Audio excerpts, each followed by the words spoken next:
All right, everyone, it is Friday, and you know what that means. It is time for manufacturing e-commerce success.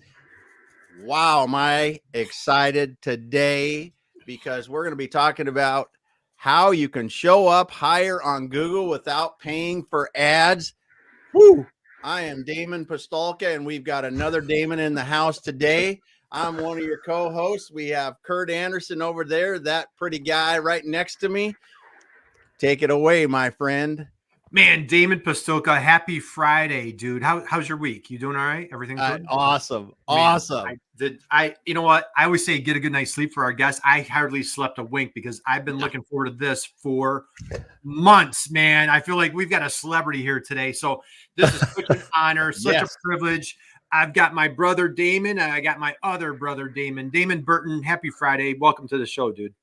Thanks for having me. I don't know how I'm going to fit my head out the door when I go to the bathroom when we're done with this podcast with such compliments. Man, all right. Well, they're just starting, my friend. They are just starting. So, all right, we've got a ton to get into. So, I guess to avoid any confusion, I don't know. We doing the DB, DP, maybe Mr. Pistolka, Mr. Burton, whatever. We'll figure it out as we go along. Right? Yeah, good call. Yeah. So Damon Pistolka, we always say we're not the sharpest tool in the shed, so we'll figure out something to get everybody named straight. But hey, drop us a note in the chat box. Let us know you're out there. Hey, we've got Dale is here today. So Dale, hey, how you doing today? Dale says no pressure. Damon pressure. Burton. How's that? So hey, drop us a note. Let us know you're here. Do yourself a favor. Connect with Damon Burton. Connect with Damon. Connect with me while you're at it. But definitely connect with Damon Burton. Tons of awesome content on LinkedIn. Damon Burton. I want to dive into that. Before we go any further, I do have a question for you though. Are you ready? Are you sitting down for this one? Yeah, I think I can handle it. All right. Damon, when you were a little guy growing up, who was your hero? Who'd you look up to? Who'd you admire? Who helped make the amazing man that you are today? Who was your hero? So I have an answer, but it's largely the opposite of what you'd expect. So I grew up like the anomaly in the family, right? And so grew up lower middle class. Didn't really have anybody that had accomplished any sort of entrepreneur feats. Disposable income wasn't a thing. So I think that's what created the drive is like, how do I not do that stuff? And so I didn't really have anybody. And we might learn this pattern as we talk is like, I didn't really have, I have mentors now, but that was already after I had accomplished something. Mm-hmm. And so I didn't have mentors. I don't have favorites. Like I don't have a favorite movie. I don't have a favorite band. I don't have a favorite color, and so it was just one of those things that it was largely seeing other people's mistakes and pressures in life and both in business, financial, and just relationships. I've been with my wife 20 years. We've been married 17 of those 20 years. And so it was largely learning from other people's mistakes. Damon Pistolka, what a great answer that is, man. Yeah. So just kind of following and just, you set your moral compass, if I'm hearing you correctly, and just kind of like, your ambition, your aspirations, what you want to do out of life, and just kind of see what other things like, I don't like that so much. And this is the direction. So by seeing others, it helped kind of pave your path. Is that what we're hearing? Yeah. I mean, kind of like an abbreviated deeper response on that topic is like, my parents divorced when I was 2. And then, so that led to, so I lived with my mom and great relationship with my dad. And then she remarried and then the third guy was an alcoholic. And so I knew him from when I was 8 up until he just passed away last year. And so that gentleman, for the opposite reasons, really taught me, this is not how I want a household. This is not how I want financial instability. And so it was that ecosystem where I was like, when I become an adult and have a family of my own, how do I have a loving environment? How do I nurture relationships with my kids? And now I have 3 kids and I have amazing relationships with all of them. How do I avoid the pains of financial instability? And so it was my own experience in childhood, and we all have some version of that. And that is what created all the blessings in my life. But what's interesting as you get older, now I'm starting to see the patterns that it created that also caused me stress. And so now I'm trying to identify the things to go, okay, this got me here, but now maybe part of that doesn't serve me anymore.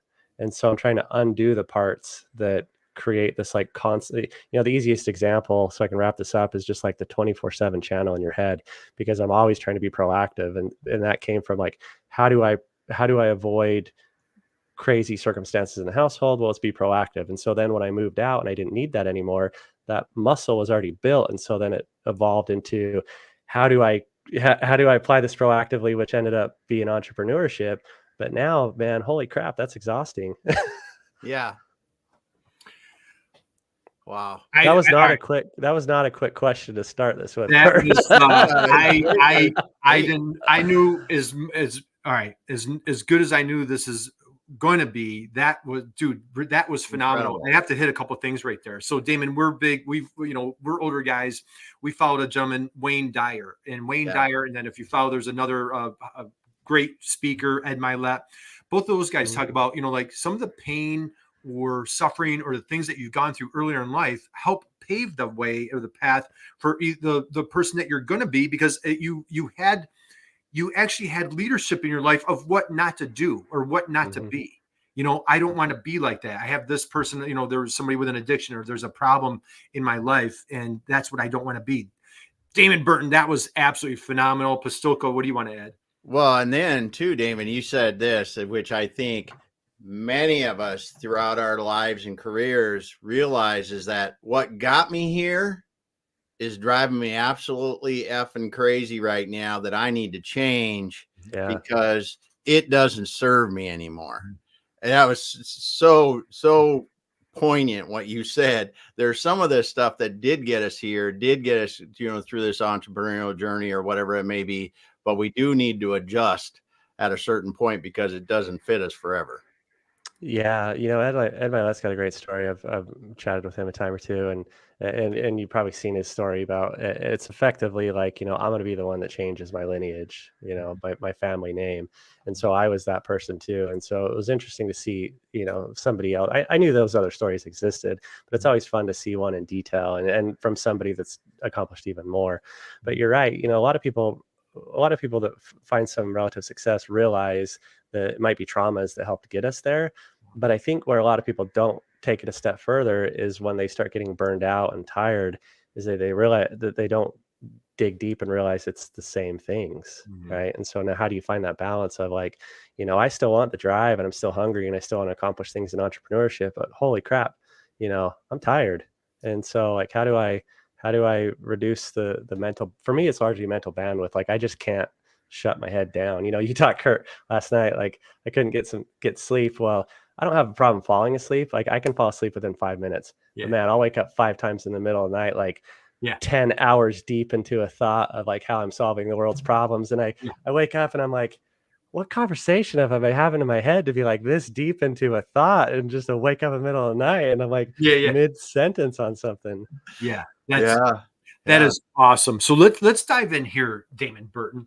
All right. So first off, thank you. What an incredible, powerful answer. Appreciate your vulnerability. Appreciate your honesty. That was just so captivating and inspiring. Love to talk to you more about that. Let's slide in here. So let's go back to young Damon Burton. Okay.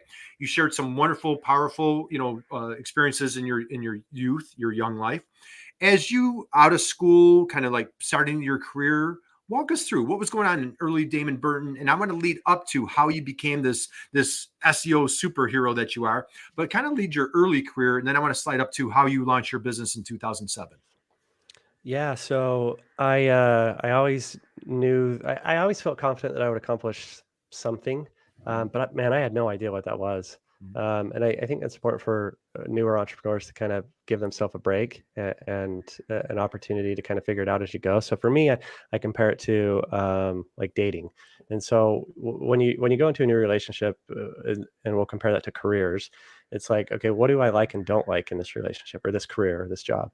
And so for me, it was like, take the parts that I like, and then there's no real bad career. There's just learning opportunities.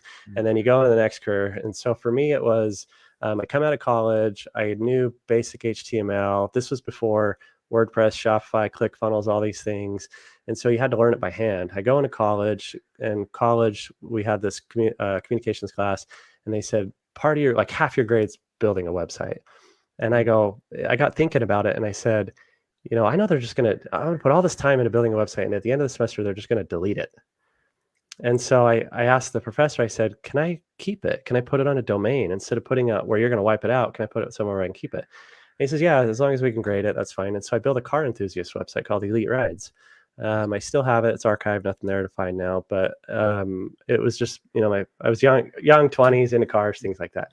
Yeah. So I built this community. And then what happened was coincidental timing. About 6 months later, Fast and Furious came out.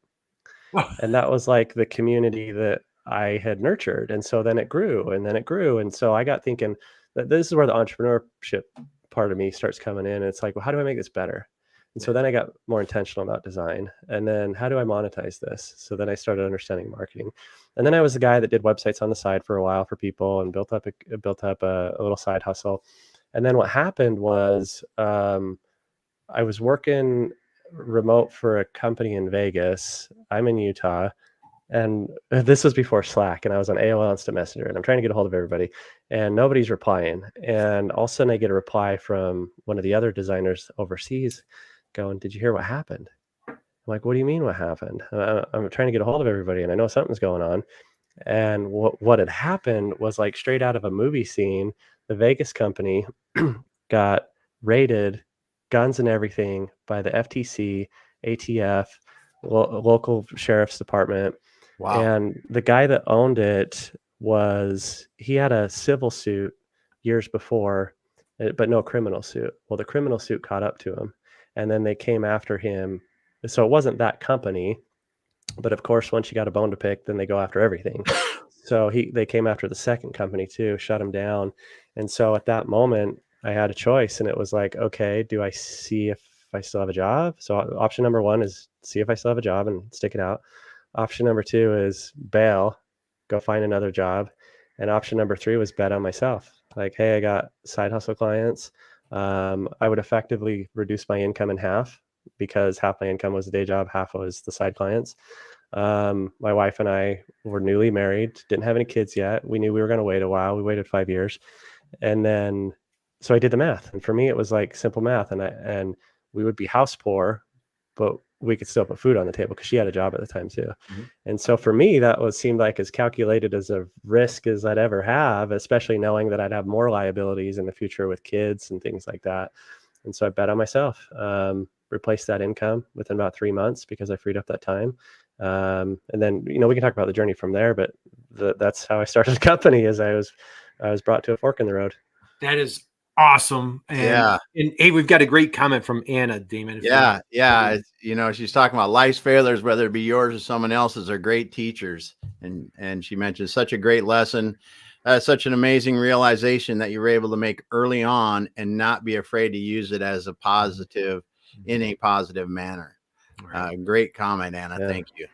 Thank you, Anna. Happy Friday. So, Damon, all right, great story. And I love hearing, we love diving into that origin story, if you will. And a lot of folks are the accidental entrepreneur. I think this might be the first that we've heard this one, where your employer was being raided. And so you decided to kind of throw in your entrepreneurial hat. It's now time. So this is 2007-ish when you started. Is that right? Mm-hmm. Yep. Now, can you walk us through, and then I want to dive into SEO National. Again, guys, drop us a note. Let us know you're out there. Connect with Damon Burton. Follow him on LinkedIn. Phenomenal content. I have to say, you put out great posts. I thoroughly look forward to them. Enjoy following your story, your family, and all the above. But dive in 2007. Was it scary, exciting, nervous? It was pre-kids, but what was going through your mind as you launched SEO National? It was awesome because I was like mid-20s, newly married, and I could drink beer in the morning. So, I mean, when we talk about, like, I gave the analogy of like dating the phases earlier in your career, and it applies to me too, even being self-employed. So there was like phases where for me, I was never in a rush to, like, look, there's so many people that made so much more money faster than I did. But I never wanted to grow at the expense of my sanity. And so, like, for the first year or two, it was just freaking amazing to be self-employed. Right. Like, I could pay the bills. I had an extra $200-300 a month, which was like $1 bazillion in your 20s. Right. And so, like, it was just cool. And then how that evolved was, maybe a year later, as things started to slowly grow, I was like, I came to a resistance point where I couldn't do everything. And it wasn't like overwhelming, but it was enough where it was uncomfortable. And so, who the first person I hired was, who's still with me, was the guy that messaged me and said, "Did you hear what happened?" And so he was, of course, out of a job too. And so, in the first year or two, we were mostly design. And so the way that we got into SEO and then how I made an intentional pivot was probably a year or two later. I had a design client that said, "What do you know about Google?" And so this next story is a great opportunity for new entrepreneurs on how to figure out how to come up with clients. So when they reached out to me, I said, I know enough that I think I can help you, but I don't know enough that I feel comfortable charging you because it's not my area of expertise. But I also don't want to work for free. So how about we do this? I'll take away the risk. You don't owe me anything until we hit these mutually agreed upon benchmarks. Then if we hit them, you pay me retroactively for the time, and we start a retainer. So now they have nothing to lose because either nothing happens or they win. And now I'm incentivized while also addressing my moral compass of, trying to figure this out. And so we ended up hitting those goals within, I think it was like 3 months. And SEO is significantly different back then. And then they had a client, another design client that they had referred me. And so I could go to client number 2 and go, "Hey, this is just what we did with client number 1. Do you want to test out the same thing?" And they said, yeah, and had similar success with them. So both of them 17 years later are still clients. Wow. So at that moment is when I said, I always knew pretty early on that if this agency thing works out, I don't want to be an agency that offers it all. And so at that moment, I was pretty clear going, all right, we're going to focus on SEO, and we'll still do design because it supports SEO, but I'm not going to do paid ads. I'm not going to get into email marketing. Social media wasn't a huge thing back then, but just other things I wasn't going to commit time to, and I'm just going to focus on SEO. Yeah. And I tell you, and I don't know if you do it often, but I've seen numerous posts of yours talking about, staying in your lane, being in your niche. We love using that line, niche down till it hurts. And that was one thing that I was really excited to have you on the show today, is talk about, say you're talking to, Damon Burton in 2007, or that newly fresh entrepreneur that's just kind of launching that business. And, you're just kind of capturing everything that comes your way. How have you been able to just really be disciplined to stay in your lane and just exploit your superpowers in SEO? Any advice that you would share for a young entrepreneur? Yeah, I think the first thing that new entrepreneurs need to address is it's normal to want to put food on the table. So I get why when those other opportunities come in, you're like, well, yeah, why not? Why not? Why not? And so as needed, do it. Sure. Right.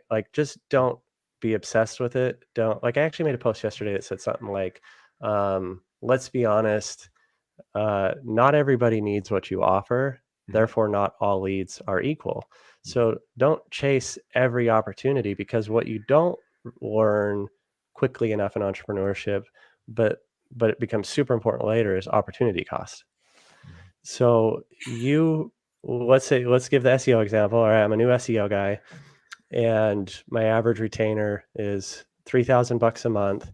And then I get somebody that comes in and they're like, I have a $3,000 website I want you to do. And you're like, oh, $3,000. Yeah, I need $3,000. And so you chase that. And so, yes, you monetize that direct time of $3,000, but now you took time away from a reoccurring $3,000 per month. Right. So you need to, delayed gratification is one of the best things that you can adopt and embrace. And I understand it's hard. I understand it's not natural. But when you do it enough, it becomes a superpower and you become addicted to it. Like when you run into problems, when you run into opportunities that are better or worse sooner or later, you develop a sixth sense to go, oh man, saying no right now feels so good. Yeah. Just say 100%. Right. Sometimes you got to just say no. So Damon Burton, let's go here. Okay. So you've picked that lane, that SEO lane, if you will. Can you run for, so we target manufacturers, and Alan's here today. So happy. Yeah, hey, Alan said, hi guys from the auto racing capital of the world, Indianapolis. Don't they have a big weekend coming up in a couple weeks there? I think they might. So, yeah. Good Friday to Alan. So, hey, let's go here, Damon. For talk a little bit. Let's give us like a little bit of an SEO 101, if you will. Again, for folks out there, manufacturer out there, they've been the best kept secret for many years. They've got to start getting some. So you're engaging with that company. In our case, like manufacturers here for the first time. Walk us through like a little bit of an SEO 101. What's that engagement look like with you? Yeah, so I'll answer it in general, and then we could probably touch a little bit specifically on manufacturing. So in general, SEO stands for search engine optimization. Your goal is to show up higher on Google and major search engines for words that you can monetize without paying for ads. And so you effectively build up the reputation and credibility of your website. Now, the way that you do that falls into 3 scopes. Those scopes have lots of subsets of tasks, but to keep it simple, category number 1 is how good or bad is your website built? Does it load quickly? Is it mobile friendly? Clear call to action, easy navigation. Second category is content. You can only show up on Google for what Google can read. So do you clearly communicate your products and services and your value propositions that separate you from the competition? And the third category is external credibility. So it's like a popularity contest, right? Do other people talk about you? Do they link to you? Do they mention your brand name? And most of your visibility comes from the latter two, the content and the credibility, but those will only be effective if you have a well-built website. So you front load the website because it's just like building a house, right? You build the foundation. It is absolutely crucial for everything else, but once it's done, it's done. Like you don't need to pay attention to it, and then you can go do the cool, fun stuff with the rest of your house. It's the same thing with SEO. Build a solid website, and then from there, it's largely a content strategy.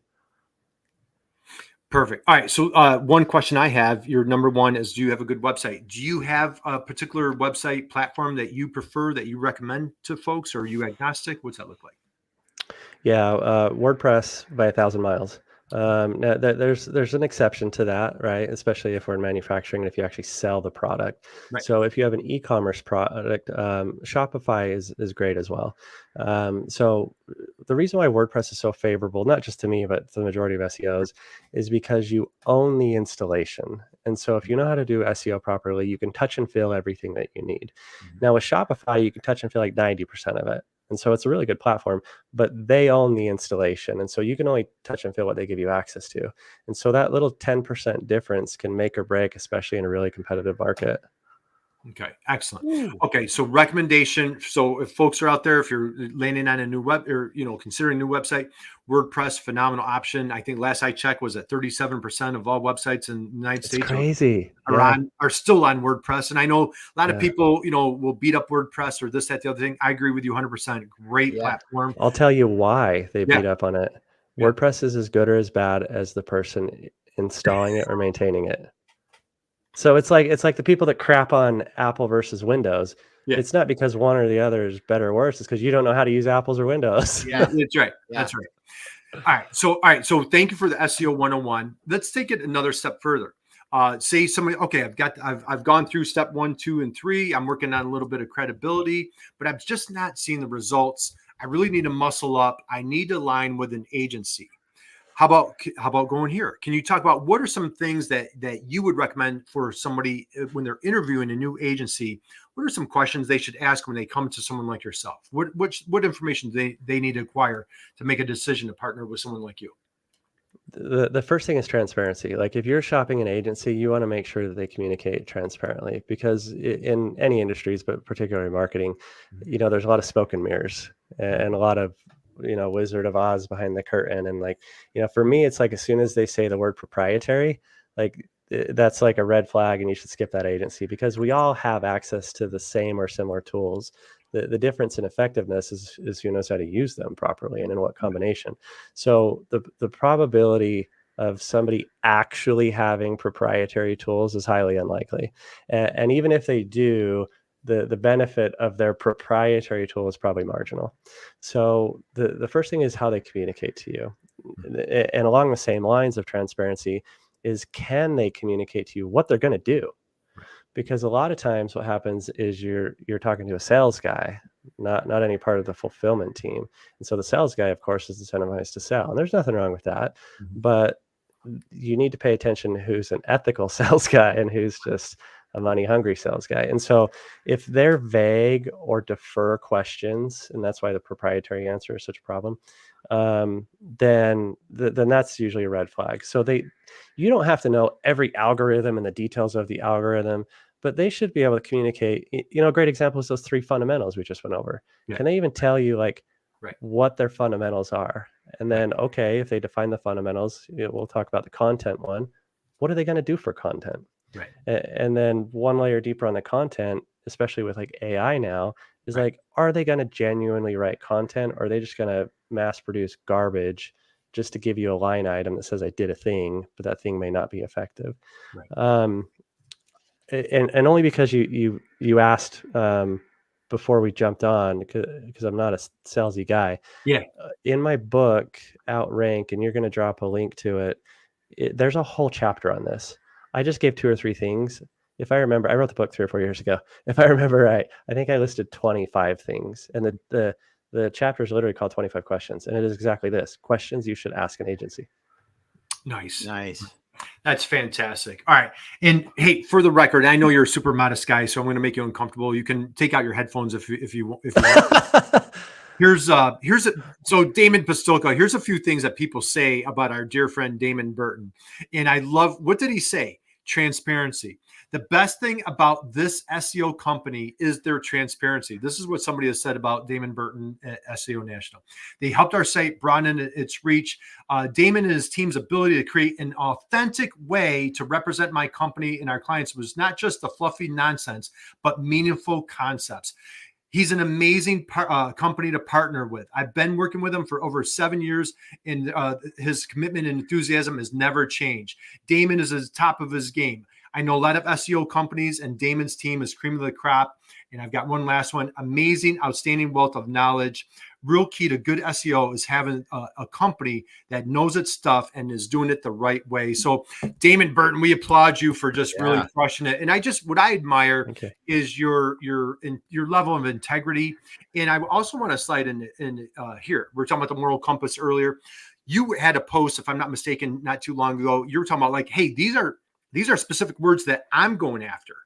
So now it's like you're, kind of eating, you just cooked your own dish and you're eating your own meal, if you will, where like you're actually going after some of your own keywords. Oh, I know which one you're talking about. Yeah, it took me a minute. Yeah. Can you talk about that for a little bit?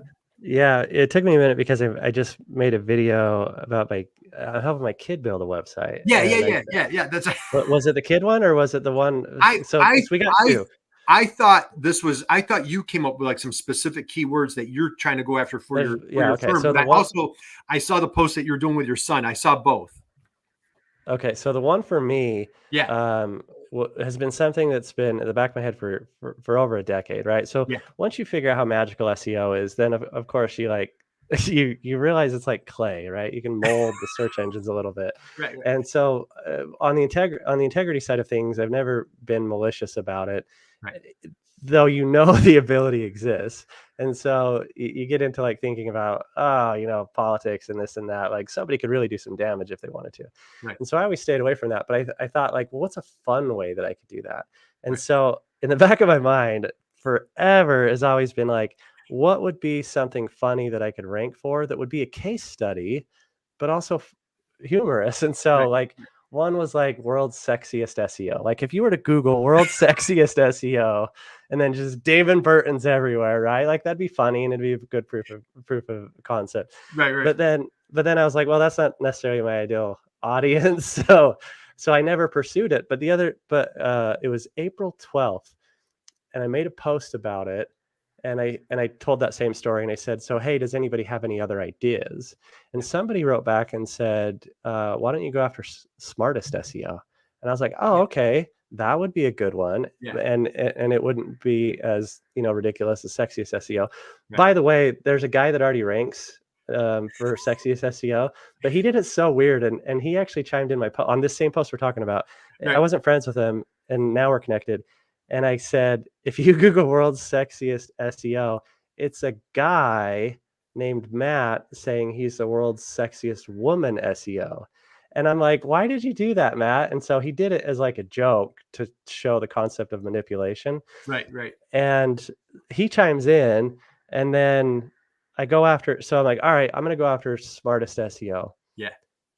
I had never posted, we talked about content. You can only show up for what Google can read. I've never talked about quote unquote smartest SEO. So I had no historical content on it. I had no mentions of it in my structure of my website. We talked about the importance of structure. I had no external mentions, that third category of credibility. I had nothing. I was starting from zero. And if you would go search smartest SEO, there was 14.6 million other results already out there for that. I mentioned April 12th because by April 24th, whatever is exactly 14 days later, Right. I went from 0 to page 1 in 14 days Isn't that for crazy? smartest SEO. Yeah. So if you go search it now, I'm all over page 1 for smartest SEO. Are you really? And it took me exactly 2 weeks. 2 weeks. That's the example that I was referring to. That's awesome. Yeah, that I was, gotta do it while we're sitting here. Yeah, that's fantastic. So how about let's slide into this. I don't know, elephant in the room, or this is one of the top questions I've been eager to ask you. AI. What is AI? What are you doing with your firm? How are you embracing it with your clients? What are they asking you? What's going on with the AI world? Damon Pistolka, Damon saw it. What are you seeing? Oh yeah, you're right. You're right there, right under where people also ask. You're right there. That's hilarious. And when I made the follow-up post and I said, guys, am I really on page 1 already? And I asked other people, like, if you go find the thread, there's a dozen or two people that reply and you're like, you're number 1 in Spain, you're number 1 in the Philippines, you're number 1 in the UK. Like, it wasn't just like nearby geographically, it's like international. It's funny. Okay. Crazy. Wait, hang on 1 second. Oh, dude. Yeah, you got to show it because you're not only on the first page, you're on the first page a few times. At least can you see my screen? Can you guys see that? So we've got Damon Burton number 1, and right there, April 12th is the date right there. Then here's April 24th, exact dates that you just mentioned. Yeah.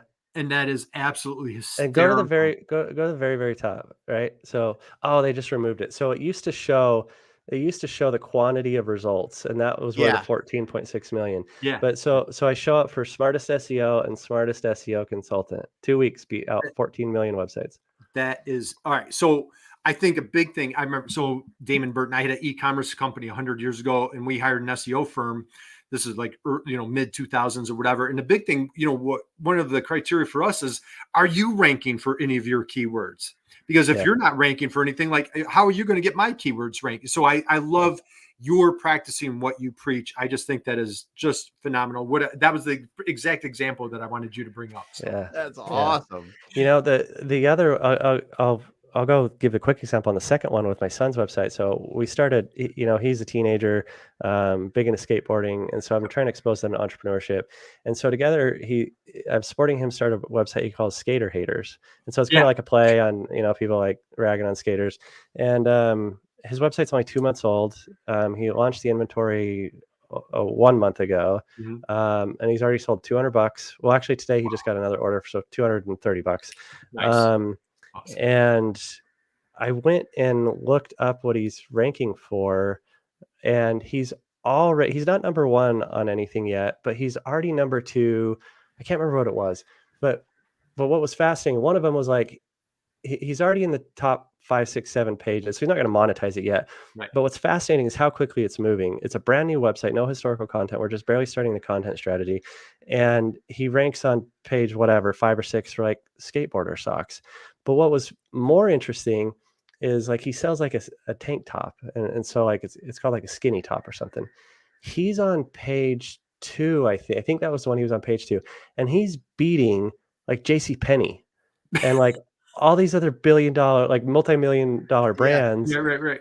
For the words he's not even directly going after. We're not directly going after that one, but we just set up the structure so well. Right. So it's really fascinating, how well this can work, just with the basic fundamentals of approaching it properly. Yeah. Okay, AI.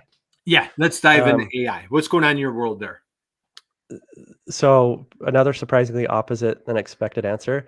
I'm largely the anti-AI guy. Not conceptually, like I get why it's cool, but from an SEO perspective, on the content side, we're completely out. So we use it for research, but that's it. We don't use it for any content output. And I'll tell you why. So there's lots of concerns about quality control. There's lots of liability concerns about accuracy of data in it, especially if you're reporting statistical stuff, or if your clients are in medical or legal and there's liabilities. But my concern on the SEO side has always been like duplicate unique content. And so when ChatGPT came out, as of the time we're recording this, that was like 18, 19 months ago. And I was immediately preaching like, this is cool, guys, but be careful. And so if you go to my blog, you'll see the historical posts where I'm going, watch out, something's coming, something's coming, because Google's played this game before. They had an algorithm update way back in 2011 called the Google Panda that would go after mass produced low quality duplicate content. So AI tools didn't exist back then, but what's called spinners did. And so spinners would, back then people would steal content from their competition or Wikipedia, drop it in the spinner, and it would shuffle around the paragraphs and swap out synonyms to create quote unquote unique content. So AI is now largely just a glorified spinner. And so I'm telling people, post on Facebook, post on my blog. And of course, I'm met with resistance like, Google says it's fine. Well, SEO 101 is practically do the opposite of anything that Google says, because what they're really doing is building a case study to come after you and burn your house down. So a couple of months goes by, and then I want to say it was March of this year. What do you know? Google came out with an algorithm update, and while in their guidelines, they didn't specifically say AI or artificial content. The entire thing is about using tools to mass produce content at scale that's not unique or value added. So it's clearly detailing AI-based content. And then the next argument I get is like, well, Damon, we manually quality control it after. Sure, that's fine, but how well? And what happens is, like, even before the algorithm update came out, I did a test where I threw out a piece of bait and I said, look, I want to crowdsource a piece of content. Here's the topic. Everybody give me their piece. And so what I got back was, even without running it, these AI detection tools are largely garbage. So I manually looked at it, and I could immediately see the pattern between 3 different contributors. I got 5 bullet points back with 5 same titles, some of them slightly modified. So 3 different people with 3 different prompts from 3 different quote unquote better proprietary custom manual quality controlled input gave me the same output. And so if I can see that with my human eye, Google's algorithms are infinitely smarter than I am. And so they're going to see these patterns. And I don't care how many times you spin this content or shuffle it up, there's some level of detectability. Now, that'll get better over time. I get that AI is going to improve, but that part's obvious, right? So maybe what I'll end with is, people are missing the opportunity on the opposite side. And what the opportunity on the opposite side is human relatability storytelling. And so, like, how many ways can you punch in a topic in AI and get an aggregate generic response back that is completely different? Like, you're going up against a guy that's talking about how he grew up with grandma's cookies and how it smelled in the house, right, and the memories it brings him. Right. And ChatGPT doesn't have that stuff. And that's the stuff that makes your story relatable and compelling, that makes people buy. Man, I don't know about you guys. I just smelled grandma's cookies. I don't know. Damon Pistolka, did you smell grandma's cookies right there, or what? The oven is warm and been cooking for a while now. That's right. All right. So, all right, phenomenal. So for anybody that's new to SEO and they come to you and say they're going to hire you, and they're like, hey, Damon Burton, what's going on with this AI thing? So are you laying out that message to them? Mm-hmm. If they're like, geez, my friend down the street or my neighbor said that they're cranking out all sorts of content. How do you kind of navigate that conversation? Oh, it's easy. Yeah, I tell them straight up. Yeah, because we're either a match or not. And so what's fascinating is, every time I've said that, the person on the other side goes, oh, thank God. Thank God. And it makes them buy in. Yeah. Because the people doing this right understand the value of unique value proposition. And so like the big boys, they care. Right. The ones that are complaining about it are the newer, smaller businesses going, oh, you're an idiot because you're not leveraging AI. Right. Well, no, I just understand it at a different level. Right.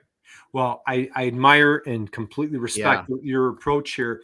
What next thing I know, go ahead. And real quick, I mean, it honestly is the reason why Kurt and I really, really advocate for live streaming because you can't duplicate this. You can't duplicate this kind of conversation, what you just told us, how you just told it. And then the attractiveness of it for people watching. It's just undeniable. Right. Yeah. There was an interesting comment I made along that line, or an interesting comment that I read where somebody said live events are going to take off for that same reason, because people are going to get so burned out on reading the garbage fake content that they're going to need that human level of interaction. Right. Grandma and the cookies, dude. That's going to stick with me. Being Mother's Day weekend, that's going to stay with me all weekend. DB. So I appreciate that. Let's go here. I cannot tell you how much, I've been following you for years on LinkedIn, but I've just really, your content has just really resonated. I try to comment and like and whatever. How many days a week do you post typically? So on LinkedIn, I post once a day. On Facebook, I'm all over the place, and so I can tell you how they connect, right? And so we can talk about this just from a general perspective, but also from a business monetization and how I leverage it for marketing. So, what's interesting is everything that I post on LinkedIn, I've already posted on Facebook. Now, the reason why is because I'm just more naturally present on Facebook. Okay. And so what I do though, so here's the thing, right? Like to your point of going, I like your content, it resonates, I follow, you need to protect your brand voice. And so I write everything. And obviously I don't use AI, but you get to a point where, like, how do you scale your persona across platforms while maintaining quality control and that authenticity? So the reason why my flow is Facebook to LinkedIn is because I just inherently just go to Facebook and make a post. And then what I do is I grab it and I put it in Trello. And so then it's like, okay, I want to post this on on LinkedIn too.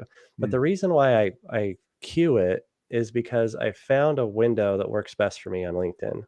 And everybody else's window will be different based on your industry and your location in the world and who your audience is. So for me, I've found a significant difference in visibility and engagement if I post between 6:30 and 7:30 a.m. Mountain Time. And I don't have data as to why, but I have a guess. And so my guess is that, we'll just call it 7 o'clock for easy numbers. My guess is that when it's 7 o'clock, when I make a post my time, it's 9 o'clock on the East Coast. So on the East Coast, they've gotten through traffic or whatever morning routine they got to do, and they're sitting at their desk, and we're all grabbing our phones and like wasting 10, 15 minutes. And so I think I'm catching people in that window. Now on the West Coast, I think it's similar, but for a different reason. They just woke up and they're checking out my posts on the toilet, and so I'm like catching them just waking up, crusty eyed, going, "What's on Facebook and LinkedIn?" So I post at that strategic window because the difference is a couple dozen views versus hundreds or thousands of views. And so I post there just at that time. And then the reason why I don't post more is because, I'm busy with the day and doing other stuff. But I want to be consistent to keep the audience engaged. And also there's a part of algorithms that reward consistency. I don't know where I'm going with this. That's what I do on LinkedIn. Well, let's go here. Yeah, it's a great strategy. However, one person can post the exact same time as you and it's going to fall flat. I love your messaging. One day you're ranting and raving. I really admire you as a husband, as a father. I think you're taking a family to Tokyo. You guys did a wonderful fundraiser, gave away gifts at the holiday season, at Christmas time. I followed that whole thing. You do a lot of case studies. Hey, took this company, this keyword, we saw a 3,000%, so on and so forth. So for somebody out there that, again, our friends out there, maybe solo marketer, manufacturer, they're like, man, we're trying to step up our LinkedIn game. Get into a little bit of the mindset of like the content that you're putting out that, again, resonates with a guy like me, right? Yeah, great thing to bring up, because in general, people vomit too much on social media, but where LinkedIn is a B2B platform, they feel obligated and cornered to talk about only business content. So what happened for me where LinkedIn really started to take off was only about 3 years ago. And so I had a LinkedIn profile. Like if you've been on LinkedIn long enough, it used to just be a resume site. Right. And so like I had a profile from way back then. And but I didn't do anything with it as it became a social media platform. So about 3 years ago, I shut down all my social media, and at the time, it was largely just Facebook. And so my wife was amazing because I start going through and like if you shut down Facebook, like you can just turn it back on. And so I'm like, I'm not gonna play that game. So I wanted to wipe out everything. So I started deleting every post I'd ever made, and then I started deleting every comment I had made on everybody else's post. And then when I realized how long this was going to take, I asked my wife, I said, can you help out? And so during the, she gets stay at home. And so during the day, she started helping me wipe things out. And I always joke, like a true testament to the trust in your relationship is give your spouse access to your DMs on Facebook. Yeah. And so she goes through and just deletes everything, completely wipes it out. Then I shut it down. So then what had happened was at the time, and this all ties in, at the time, I used Facebook only for personal engagements. And so if I had somebody ask me an SEO question or a client add me, I would just ignore them. And so what had happened was I had one person that was a friend first that then became a client, but now I shut down Facebook and now I can't get a hold of him. So I was like, crap, if I could turn this on, I want to turn it on for more than just one reason. I want to be intentional about this. So how can I start leveraging social media? And so I turned it back on. And then at that same time, it's like, well, I'll use LinkedIn too, because that's where my audience probably is on a business side. And so the struggle that I went through, coming back to your question, was, how do I resume talking about my appreciation for my wife and kids without boring a now introduced business audience? And then on the other side, how do I start talking about SEO and entrepreneurship and marketing without boring my historical friends and family audience? And after a while, I don't care. Those are the things I like to talk about. So screw it. I'm just going to talk about it. And then what happens was, it takes you a couple weeks to get a flow, right? To fill out your voice. And so for me, there was times where I'd write something and I was like, I tried too hard on that one. It just didn't feel right. So then I delete it. And so you kind of go through this voice discovery process where you just become who you are and you decide who you're going to talk about, what you're going to talk about. So about 3 months into doing this on LinkedIn is when I started to notice consistent engagement. And then at 6 months is when I went, I think this is actually turning into business. And so then at 9 months, I went, yeah, it is. And so I went back and quantified it. And at that 9-month mark, it had added $150,000 in reoccurring annual contracts. And so to wrap this up to your point is I started to go, well, why is this working? And then I started to reverse engineer it and go, well, this is cool because I help people.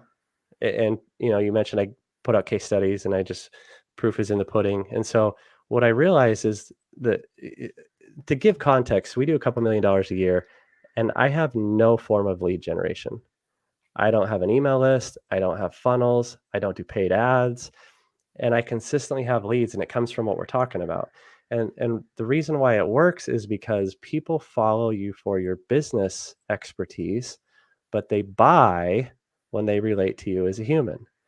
And so what happens is you share your personal life. You got to define what the boundary is about how much you want to disclose. Like for one example, like I love talking about my wife and kids, but Kurt, I'm willing to bet, no matter, despite how long you followed me, until I say this, like you agree that you see me talk about my wife and kids, right? So until I just mention this now, you probably don't realize that I've done it in such a way that you feel that I intimately share about them, but I've never disclosed my kids' names and I've never shown an identifiable picture of Correct. them. I that is intentional. And I've seen a video, when you did the holiday giveaway, which would like brought tears in my eyes. I thought was just wonderful. And your wife was on there, but you are I agree with you 100%. You don't expose your kids. And that is, I've noticed that. Yeah. That's a second version of the video. The one that my wife and I have has our kids in it. And so I had a second edit that removed my kids from it. Yep. Yeah. So for me, I love talking about my wife and kids. I don't mind being forward facing, but I am hyper private about my kids. Yep. Right. And so my wife knows that I talk about her and most of the stuff. I get to sign off and, I know where her comfort level is on things. And so, but my kids, I don't disclose their identity, but the pictures I also don't stage. I'm not like, hey son, turn around so I can get a picture with the back of your head. Right. It is what I do is the stories come to mind that I want to talk about. And then I go back and go, okay, is there an actual picture that I have that I can use? Yeah. And then if not, then I don't share a picture. And if there is, but it's not identifiable, then I share it because it makes it more personal. So the point is you you share both sides of you. This is why personal profiles perform better than business profiles. You don't buy from a faceless non-human company, right? Like you're not going to go buy from Nike because they made a post on LinkedIn that's like, check out my shoes, from a business entity. Right. But this is why influencing works so well, because it's a person wearing the Nike shoes, right? And so it's the same thing in my case, where people go, this is usually how the leads come in. Hey, it's a private they send me a DM. Hey, I know you do SEO. I want to talk about that in a second, but that was really cool what you said about your wife and kids. I'd say that's awesome. Yeah. Couldn't love it more. Admire. And again, like I said, and I wouldn't say it, that's why we had you on the show, and just, I really admire following your journey. And Damon Pasuka, we love that line, right? Facts tell, stories sell. Yep. And so, DB, you do a great job. Again, just follow Damon on LinkedIn. Follow both Damons. They both do amazing work on LinkedIn. I know, like, we're going over time. I could keep you here all day. With your posts, I believe you have shared, we've talked about community, I think multiple times here, just in this past, our episode here. You're part of the Russell Brunson community. Do I have that correctly? Did I see that you're part of like a mastermind with Russell? Yeah, these are some awards right behind me I got from it. And that book, you can barely see the red tip of it. I inspired a book about Inner Circle too. Nice. Could you so for folks out there, I really felt this was really important for our topic. If you still have a couple more minutes, sure. Just share, like, why is being part of a community, building a community. And what I love, you're part of a mastermind where you're coming in with other, high energy entrepreneurs, rising tides lifts all ships, iron sharpens iron. Just share a little bit about like what it's been to, for you to be part of a community, building a community, and learning from your mastermind. Yeah, for me, that was an evolving process because I largely shunned communities. Like I would go try the local B&I kind of thing, and that has a time and a place. But for me, I just felt like it wasn't where I could get value from. Mm-hmm. And we all play at different levels and frequencies and have different goals and aspirations and different levels of aggressiveness in the pursuit of those goals. Mm-hmm. And so I felt like I just needed an environment that was more aggressive, and I didn't know where those existed. And so that's where I say I shunned them, is because I'm like, oh, if everything's just, at that level, I guess I'll just keep doing my own thing. And so that's where at the beginning of the chat where I said, I hadn't historically had mentors and now I do, is because, Russell's is the first mastermind I went in. And so I went from, and his starts at $50,000 a year. Mm-hmm. So I went from like 0 to 100 real freaking quick. And there's a whole other story about when I got in, which is what inspired the book. But when I get in, price is a quality filter on these masterminds. And so the example of a 50K mastermind is one, that they've had to accomplish something to be able to invest that. Right. Two is, they have a level of confidence to be able to invest that. Right. And so you have to find the right groups. And in the last 2-3 years, I've spent $250,000 on masterminds. And out of those masterminds, there's been advantages and disadvantages to all of them, but Russell's is the only one I continue to renew. And I'm not saying that like everybody needs to join Russell's. What I'm saying is you need to find the one that works for you, because these other ones that I've been in and left, other people rave about them. And for me, some of them drove me absolutely crazy and I thought they were a total waste of money. And so the biggest takeaway that I've had in that group is something that a lot of us already know, but you don't realize until you experience it, which is getting out of your own way. And so it's like, my superpower has always been SOPs. And so I've been good at documenting processes and delegating, but it opens up your mind to a whole other level of accomplishment. And Russell actually gives a great story. There's the gentleman who broke the 4-minute mile. Mm-hmm. And people used to say it was impossible. Mm-hmm. And then within months of this guy breaking the 4-minute mile, like 2 or 3 other people did. Yeah. So you see what this glass ceiling is. And so I go into this group and I'm like, hey, in my mind, I'm like, I'm proud of what I've accomplished. I do a couple million a year. And I get in there, there's people like, yeah, I do that in a day. Yeah. So it just opens up your eyes to go, oh yeah, mm-hmm. Like there is no norm. There is no scope to it. Like there's levels and levels and levels. Right. Yeah. Well, thank you. And so just relationships, game changing, and just kind of being in that energy has just been priceless for you.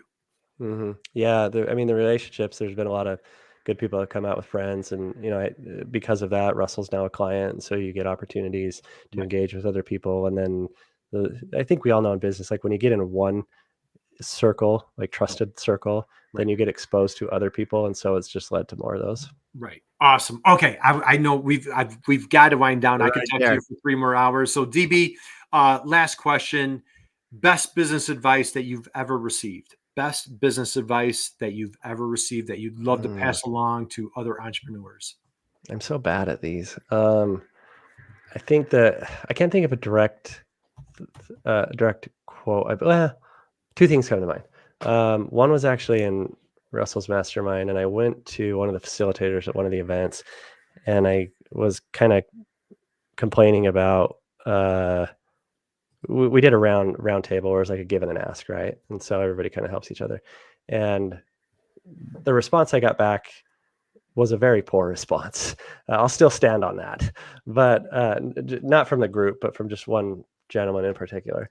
And so I went to one of the facilitators, and it was like the first day of the first time. I've been in Mastermind for 3 years now. Yeah. And so I was naive, and, I probably wouldn't have approached it the way I did, but nonetheless, I went and said, like, here's what I said, here's my question, here's the response I got back. And that's a worthless reply. And the guy, I'm going to slaughter the quote, but he quoted what I now know is a Tony Robbins quote. And it says something along the lines of, your answers are as good as the quality of your life is as good as the quality of your questions. Right. Ooh. And so that made me realize that I did phrase in the level of people I was surrounded by, I should have got a better response, but I did approach it poorly.